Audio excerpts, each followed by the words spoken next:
Back in April, we told you about Kenny Culp, a referee in Paducah who was beaten bloody by an AAU basketball coach after a game.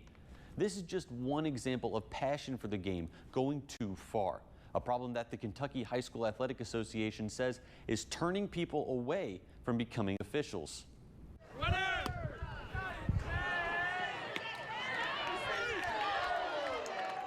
I mean, that's scary, but I mean, I've seen videos for several years now.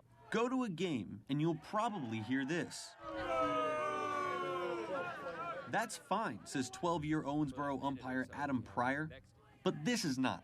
Last year at a high school game, I had a very close call at the plate that ended the game. And obviously, one way or the other, somebody's going to be mad. And I go back to my truck. We're out in the parking lot just, taking our stuff off and everything. And a parent that was parked just a couple cars away from me came and just let me have it.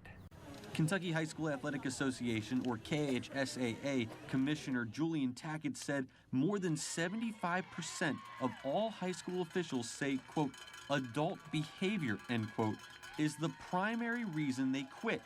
And 80% of young officials hang up the whistle in 2 years. We're seeing probably about 100 people a year drop. Now, that doesn't sound like a lot to some people, but when you only license 4,000, give that 5 years and you're hurting. And we're already hurting in some sports. Butch Cope is the head of officials for the KHSAA. He says the problem is persistent and it's not just one sport. I think if you went and sat at a volleyball match, you would see that aggressive individual up in the stands at some point, just like you would at soccer, just like you would at football. Cope says that the KHSAA can make the rules and standards, but on game day, it's out of their hands. So as far as those parents are, it is the school's responsibility. It's not necessarily the KHSAA's. Right, and the board just recently adopted a policy to where if a parent or a non-participant or a coach was ejected from a contest, then perhaps they need to sit out or miss the next contest as well, and that would be left up for our schools to execute that. That's something Jerry Hancock has done at Muhlenberg County for 3 years now, making parents and players sign a conduct contract each season. But I think once they put their name to something and they feel like they have a little ownership. Now, are they still going to holler at officials sometime? Yes. But the negative name calling or the calling out individual players, that's what we're trying to stop. I'm out there to do my job. Like I said, I'm not there to be biased one way or the other.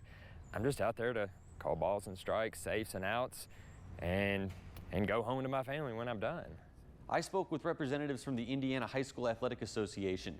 I'm told they're seeing the same problems. They say the ejection rate for coaches and players is down 15% from last year, but the ejection rate for fans is up 43%. Jim Stratman, 14 News.